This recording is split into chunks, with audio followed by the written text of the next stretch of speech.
Now, I'd just like to background you a little bit on Professor Simon Maddocks. He's just been appointed as the Director of Science Partnerships with the South Australian Research and Development Institute, or what we commonly know as SARDI, the research division of the Department of Primary Industries and Resources SA. He graduated from the University of Adelaide with a Bachelor of Ag Science with honours in 1984, and then was awarded a PhD in the area of reproductive physiology in 1987. He was in 1987 also a recipient of the prestigious Sir Robert Menzies Memorial Scholarship in Medicine, the first non-medical graduate to receive this award in Australia, and has since received a number of other awards for his contributions to the field of reproductive biology. He's lived and worked not only in Australia but also in the UK and the USA, and for 12 years prior to joining SARDI in 2003, he served as the head of the University's Department of Animal Science before being appointed a director for the Roseworthy campus in 1998. He became Professor of Animal Science in 2000, and in 2002 he was also appointed Director of the Waite Agricultural Research Institute. Says he has some spare time. I'm not sure, Simon, how you have any spare time, but certainly we appreciate your expertise and commitment to our passion. But in his spare time, he actually runs a farm with his wife near Hamley Bridge in the lower north of South Australia, where he's raising prime lambs and growing cereal crops, and I'm sure you're looking forward to $200 a kilogram for those prime lambs, as Julian spoke about. Please give a warm welcome to Professor Simon Maddocks.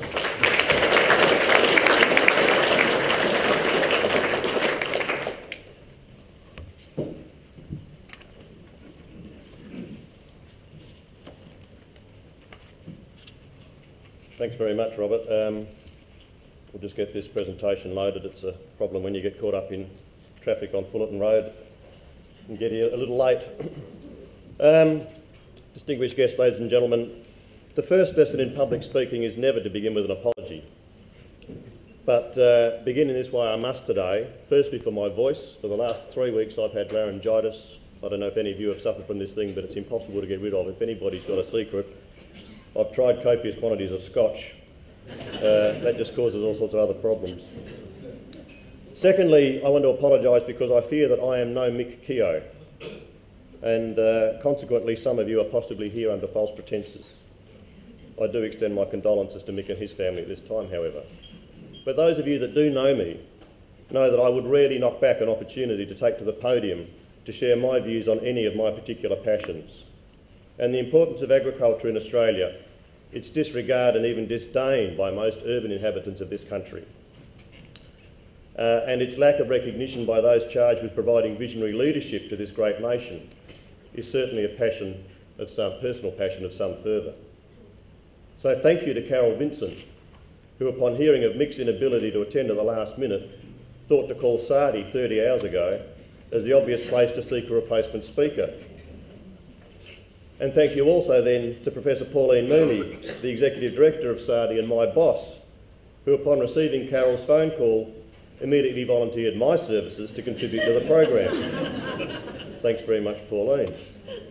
And I have to say it didn't make it any easier, Robert, that I had arranged to have yesterday at home on the farm, having booked the shearers to crutch lambs to avoid fly strike in anticipation of getting to the market soon to reap that important reward, hopefully, for the past year's animal husbandry efforts. But then what better place to garner inspiration about the issues at hand today than in the shearing shed, sweeping up crutchings and sorting out the dags. So what then do I propose to talk about? Having heard Julian give his rousing exposition previously, I anticipated that upon hearing it again today, I and perhaps others too, here would be all too easily somewhat morose, depressed, and decide that it was time to throw in the towel.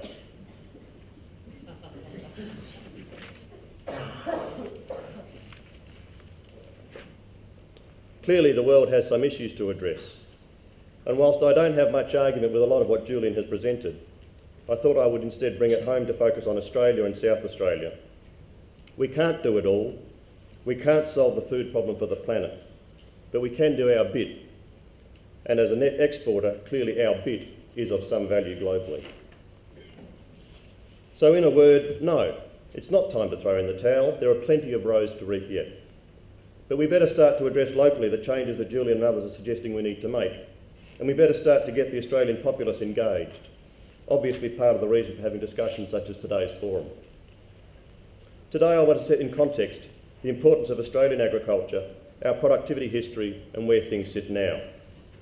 I want to look at the importance of innovation in underpinning this history and its role in driving our capability into the future. I will address investment in R&D. When have you ever heard a scientist talk and not hear about how there isn't enough money available? I want to talk about public engagement in the issues of food production, food security and public policy. I will bring up the thorny issue of biotechnologies and genetic modification, because this is something we need to be able to apply if we are going to make full use of the tools available in our toolbox. And yet South Australia continues to take a back seat in this regard. And I will challenge our leaders to broaden their thinking about how food production meets Australia's agenda internationally going forward. Lastly, I want to focus on South Australia and to provide some challenge to our local political leaders and their agendas. And hopefully if I get through that, I hope I still have a job tomorrow. Australia is the world's oldest continent. It is also the driest inhabited continent. Total land under primary production, that's livestock grazing, dry land and irrigated agriculture, represents 61% of this great continent. The dominant land use, however, is the arid and semi-arid regions, where livestock grazing on native vegetation accounts for 55%. Grazing on modified pastures makes up 3% of land use.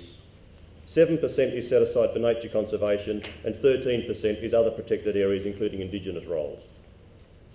Only 6% of this land mass is arable, and most of this land is located on the coastal fringes. Much of this is marginal with respect to water and nutrient regimes, so farming in this environment is not easy. Australian farmers have needed to be inventive, dedicated and resilient, and they are, as a consequence, some of the most efficient in the world. The Australian farm sector has diversified and grown without market-distorting subsidies, and our farmers are the least dependent on government support of any farmers in the world. The other challenge we have to address is that Australia is a heavily urbanised country. In 2004, over 75% of the population, that's more than 15 million people, lived in urban areas, and 13 million of these were located in the 8 capital cities. In other words, they have very little to do with primary production, rural Australia, or the source of food. Due to limited rainfall and restricted arable land, Australia is not a large agricultural producer compared to other countries of comparable size. And yet, 2/3 of farm produce in Australia is exported, contributing 20% to Australia's export income. ABARE reports that the Australian GDP is worth some 1.8 trillion US dollars. That'd make it 2 trillion Australian dollars at the moment, wouldn't it? Agriculture and mining represent 10% of this and account for 57% of the nation's exports, with Japan, China, South Korea, India and the USA being key markets. Mining has risen from some 4.5% in 93-94 to almost 8% in 2006-07. Agriculture represents some 3% of our GDP and natural resources account for an additional 5%. So after 200 years of expanding food and fibre production by using more land, more water and increasing amounts of energy, by adopting and adapting innovation and technological changes, we face a new challenge: how to maintain productivity in the face of constraints on resource availability, a need to reduce greenhouse gas emissions and to cope with increasing climate variability and the consequences of climate change. I want at this point to challenge, however, that whilst there is no doubt that food production must increase, and substantially so over the next 40 years to feed this burgeoning world population, the issues to be addressed to feed this population base are not just about production.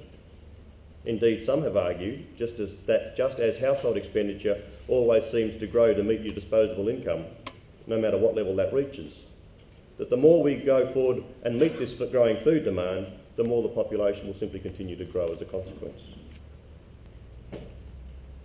However, we are all too frequently confronted with stories and pictures of famine and food shortages from various parts of the under and developing world.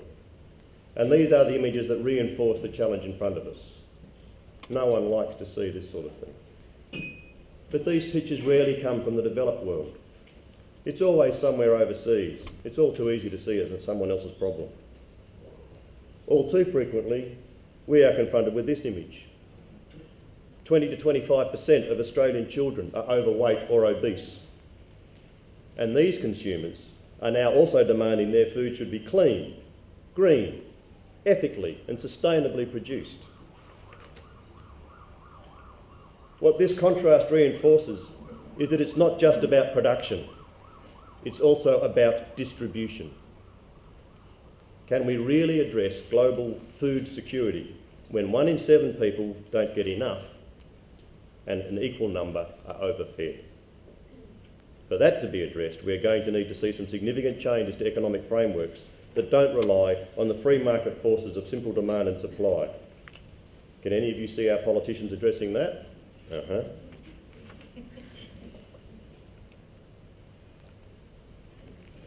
So we need to be clear about whether our concern is to minimise hunger across the globe or to sustain a standard of living that in the Western world at least is well above maintenance requirements. This shows dietary energy supply. This is what we all need to get by daily, and you'll see that all colours in the world that sit up here are oversupplied with dietary energy. We're pretty happily sitting up this end of the spectrum.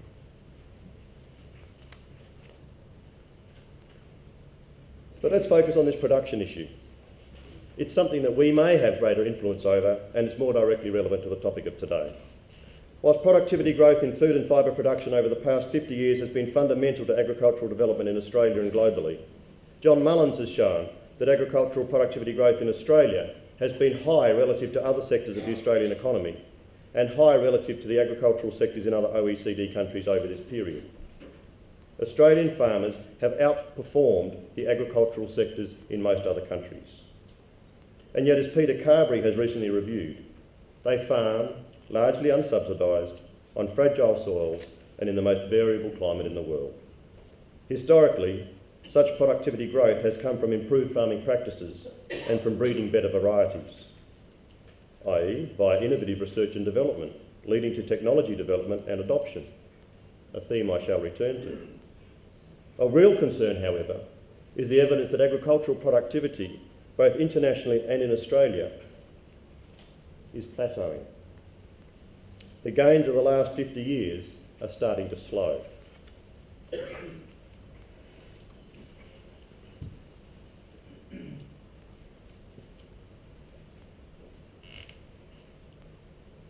If we look at what has contributed to the growth of, say, wheat yields in Australia from 1860 to 2000, the key issues can be highlighted as seen in this graph. The application of superphosphate, driven very much by the work of one J.D. Custance at Roseworthy College just north of here. The use of fallowing to preserve soil moisture. Cultivar selection for improved yield. The incorporation of legume phases and crop rotations to improve soil nitrogen. Mechanisation and more efficient harvesting practices. And so we move forward. In the 20th century, massive public investments in agricultural research led to dramatic yield breakthroughs in industrialised countries. Plant breeding, improved agronomy, the development of inorganic fertilisers and modern pesticides fueled these advances. Most industrialised countries achieved sustained food surpluses by the second half of the 20th century and eliminated the threat of starvation. And through this period is reflected the impact globally of the infamous Green Revolution, that from the 1940s through to the 1970s saw Norman Borlaug's work in Mexico influenced global productivity with the development of high-yielding dwarf wheat and other crop varieties that resisted a number of plant diseases and pests and yielded 2 to 3 times more grain than their traditional counterparts. The Green Revolution transformed farming practice in many regions of the tropics and subtropics, where the principal foods were rice, wheat and maize. So why the stagnation in growth in the late 70s? Surely we're doing better now than ever before. Mullins and colleagues have reviewed the issues in Australia and New Zealand productivity growth to 2009. An obvious reason for the slowdown in growth for cropping specialists and broadacre industries more generally in this part of the world is the run of poor seasons since the later 1990s. rainfall in the Murray-Darling Basin has been below the average of the 1960 to 1990 period for the 8 years beginning in 2001. But climate alone does not explain the slowdown in broadacre productivity growth reflected here. In Australia, as has increasingly been reported globally, the slowdown can also be attributed to a stagnation in public investment in agricultural research since the 1970s. This is of considerable concern because it is well known that the lag phase from science investigation to adoption and change impact on farm can be anything from 20 to 50 years, depending on the technology in question. An additional challenge then, when most parliamentary agendas only extend across 4-year horizons. At the same time as research investment is declining, we have a global food demand projection to double by 2050, whilst at the same time addressing constraints on land and water availability and a need to limit greenhouse gas emissions. Keating et al. Have proposed in 2010 a return risk framework to look at the return on existing knowledge and technology and how this is maximised for different levels of risk. This framework suggests that return can be maximised when you reach certain efficiency frontiers. The lower solid line is based on current known technologies and practices and plots risk against output. The higher curve, the one in the dotted line, represents yet to be adopted technologies which can create both new opportunities and a new return risk frontier. And they model 3 intervention pathways. The first one is that system inefficiencies can be addressed to improve productivity with little or no risk. So you move from B to D. This has been the traditional productivity improvement source over many, many years. Leading Australian growers are now achieving yields close to their attainable frontiers as a consequence of this sort of practice. However, there is still room to move, for example, if we were to better manage soil diseases. The second intervention involves efficiency of resource use being increased to maintain production while reducing risk. So you shift from D to C. In this context, managing climate risk remains a key challenge in Australia, but can be achieved if growers adjust agronomic and marketing management, for example, to avoid over-investing in enterprises which have a poor prospect in any season, or to avoid under-investing in those which have a good prospect. I guess this depends on how well we can forecast the prospect. Precision agriculture is likewise yet to have wide industry impacts in this scenario. The third intervention pathway looks at continued investment in breakthrough technologies to increase farm output without increasing risk. So you move from D to F. Gene technologies are one source of such a breakthrough. Likewise, matching crops, pastures or livestock to specific localities or soil types and tailoring farm management practice to suit them is seen as a basis for exploiting genotype by environment by management revolution. This could push, for example, water efficiency and enterprise performance well beyond current levels. Biofuels, environmental stewardship schemes, forest-based carbon storage and biosequestration of carbon in agricultural soils are also seen in this context. The greatest emerging opportunities, therefore, for Australian agriculture going forward must be sought from productivity breakthroughs in the face of current and emerging constraints. These will emerge from continued investment in R&D to produce new genetics and management practices. So traditionally you see things like integrated pest and weed management, the use of break crops, controlled traffic, farm advisors and consultants, and the formation of proactive grower groups helping us do this sort of shift. Better enterprise mix, fallow management, fertiliser management have already been used to reduce risk this way. And the engagement of conventional breeding technologies and conservation agriculture has already done this. Going forward, we have the opportunity to improve soil biology, farm rationalisation, and make use of efficient irrigated agriculture, something South Australia have been suggesting their eastern state colleagues might take a look at if we want to do more of this. Likewise, better climate risk management, canopy management, precision agriculture, dual purpose crops, increasing use of automation and robotics, and the use of computer technologies in agriculture are examples of the sort of things going forward that will have a big impact on reducing risk to help maintain current levels of output. And then we are faced with the opportunity to do things like exploit genetically modified crops, better harness genotype, times environment, times management interactions, exploit value chain dividends, and the opportunity for new commodities to improve output without changing risk. Modelling undertaken by the FAO suggests that most yield increases in cereal production are going to be realised in developing countries, which are also going to have to significantly increase their net cereal imports. We sit here in a developed country, you'll see some but small change, big increases in production in developing countries, but they're also going to significantly ramp up their net cereal imports if they're going to feed their populations. This is reinforced in this expression of where in the world one could hope to find additional land to be utilised for rain-fed crop production. In other words, don't worry about rainforests, let's just increase the area of land under production. So you are faced with Latin America, Sub-Saharan Africa, some opportunities in industrial countries, but our part of the world, not a lot of opportunity. Australia as a nation is expected to at best hold current production levels or see a potential reduction in cereal production by 2080. And that assumes that we continue to push efficiency gains to offset resource restrictions going forward. But of course what this doesn't reinforce is the point picked up by Julian. That's the value of an investment in Australian agriculture and know-how, given our expertise in managing environmental fragility and climate variability. This we can contribute globally, given the knowledge and leadership we already share with many of the regions expected to increase their production potential. Look where we sit.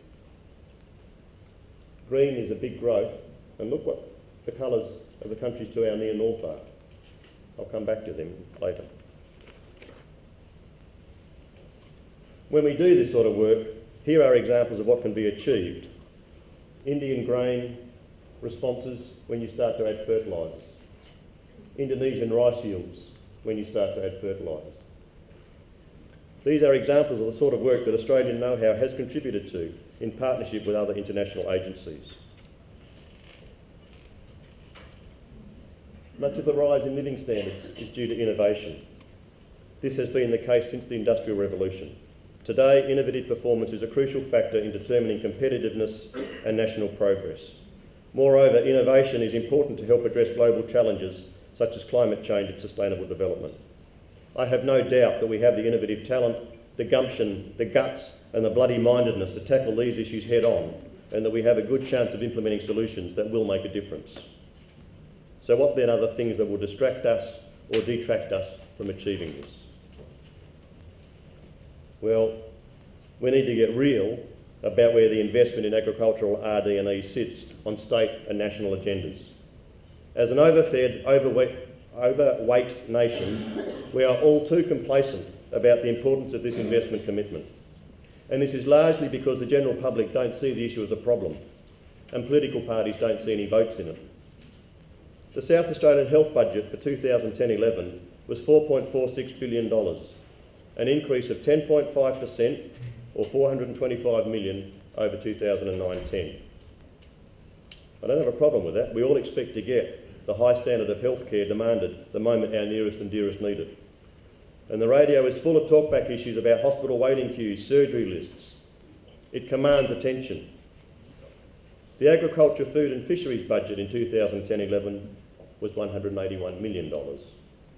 The agricultural innovation R&D allocation from that was less than 10%.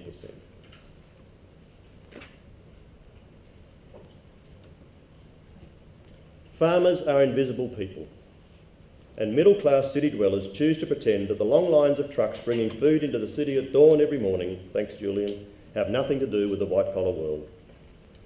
Food, its production, its supply and availability is taken for granted. If you want more, you just head down to the supermarket. Our kids all know that milk comes in a carton, and when you want more, where do you go? You go down to the supermarket.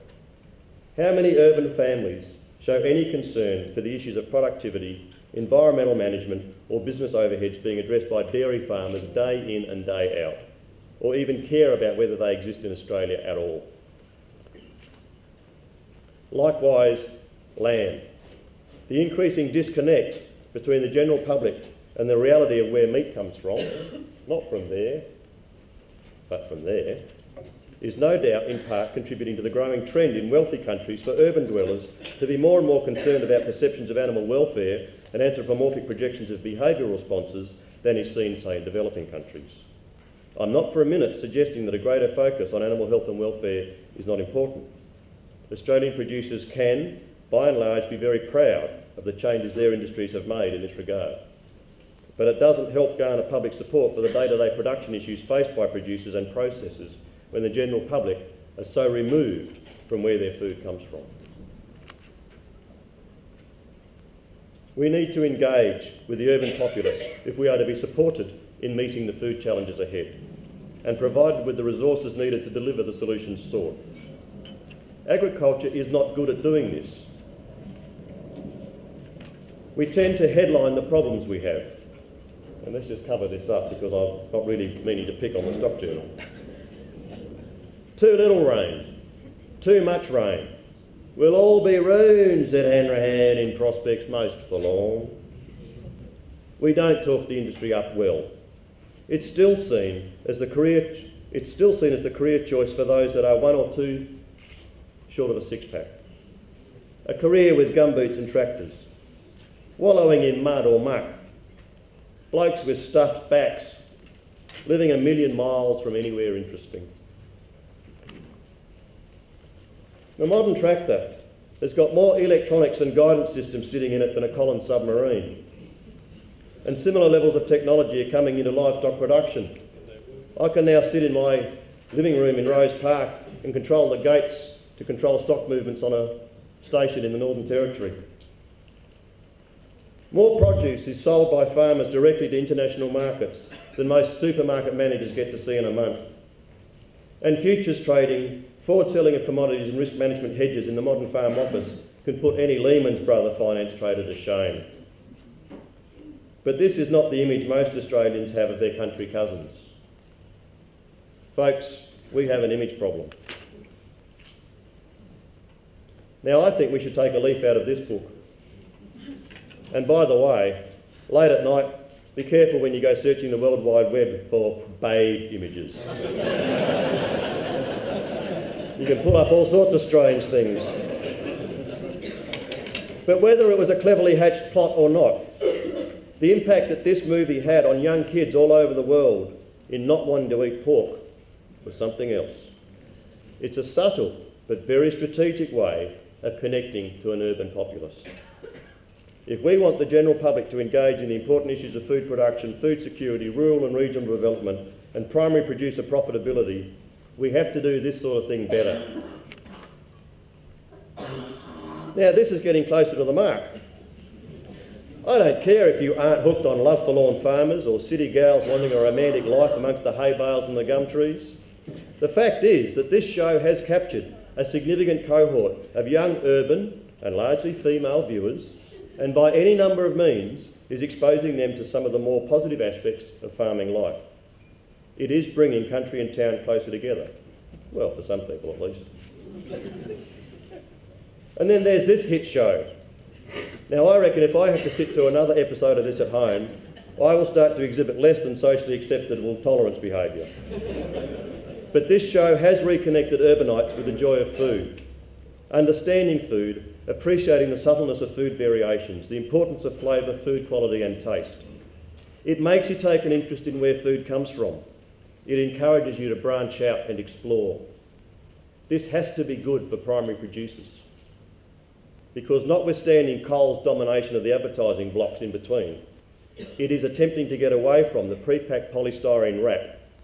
It gives us something to work on in our schools with our kids, perhaps a focus for Julian's food year.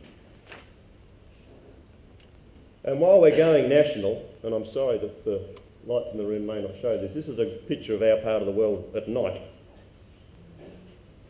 Australia increasingly looks to its north for export and trade opportunities.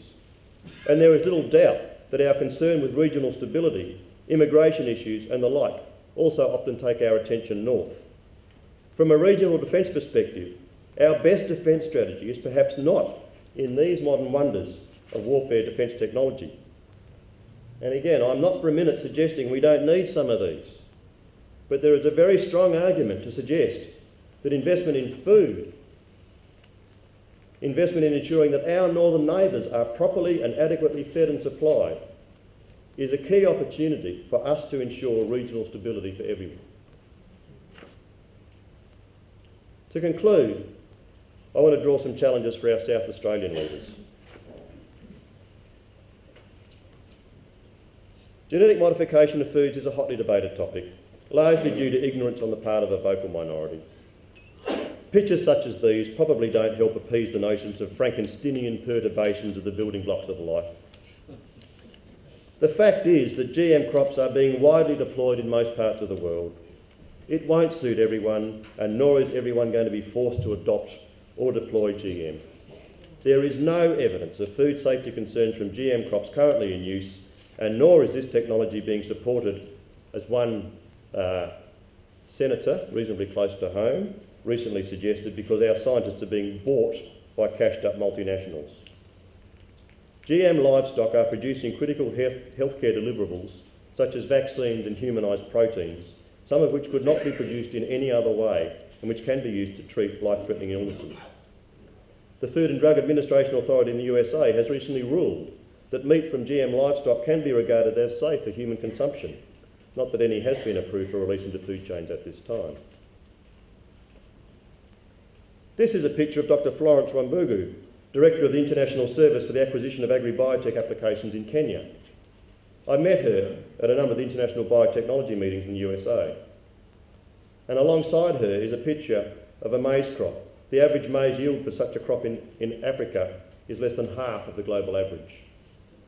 She has a very powerful message to give. Only in the West do you have the luxury of engaging in debate about whether you should allow biotechnology and GM approaches to food production. Africa needs biotechnology to solve its environmental problems. Biotechnology in Africa is needs-based. The criticism of agri-biotech products in Europe is based on socio-economic issues and not food safety issues. And no evidence so far justifies the opinion of some in Europe that Africa should be excluded from transgenic crops. Africans can speak for themselves. And so too can Australians. GM technologies provide another potential tool in our toolbox to deal with the big issues in front of us, such as improving efficiency under low rainfall conditions, such as growing crops in more saline soils, such as overcoming the boron toxicity that is so naturally endemic in parts of the South Australian landscape. GM technologies are not cure-all silver bullets, but nor are they doomsday hallows set to be released in the next version of Harry Potter to bring Voldemort to power and send us all into the realms of pestilence and the apocalypse. To have some of the world's best scientists working here in South Australia to deliver these opportunities for applications when we need to be able to harness them, and at the same time to restrict their deployment in broadacre production, is something that doesn't seem to make sense to me. This should be reviewed, and soon. And so to our future and our state strategic plan. I don't have a lot to say about this other than asking a very simple question. Why, when one trawls through this important document, where we are seen to be targeting growing prosperity by improving total exports, tourism, lots of stuff to do with minerals, I was pleased to note the Minister realised and espoused this morning he could only dig these holes once.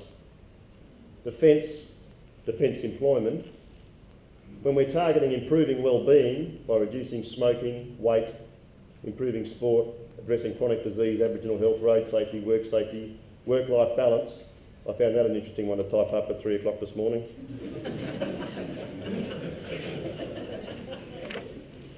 When we're addressing sustainability, getting worried about losing no more species from the landscape, improving land biodiversity, soil protection, marine biodiversity, reducing greenhouse gas emissions, better public transport, smaller ecological footprint, zero waste, better water supply, energy efficiency. Where's agriculture? There's no chapter in our state strategic plan on agriculture. We contribute almost $4 billion to the state economy, but I suppose gross farm production only represents 3 to 4% of the gross state product, so maybe it's not important. I am pleased to note, however, that the Advisory Board of Agriculture has recently taken this up with our Minister and are championing the development of a state strategic plan for agriculture. Given the focus of today's forum, this seems a bit of a no-brainer. And last but by no means least, I was pleased again to hear the Minister recognise that there's a need to preserve agricultural land. The very best land in Adelaide for agriculture is right underneath us. We've already built Adelaide on the best of it. And I do get a bit worried when I hear about grand schemes to continue to build north. It's okay, we'll relocate Virginia to Mallala because we can pipe the water out there. We need to consider better ways of preserving good arable land and not lose it under urban development. And our national plan might also look at stopping foreign ownership of Australia's key productivity resource, our land. Let's stop the sell-off. Ladies and gentlemen, I have taken more than enough of your time, and I thank you for your tolerance of my provocation.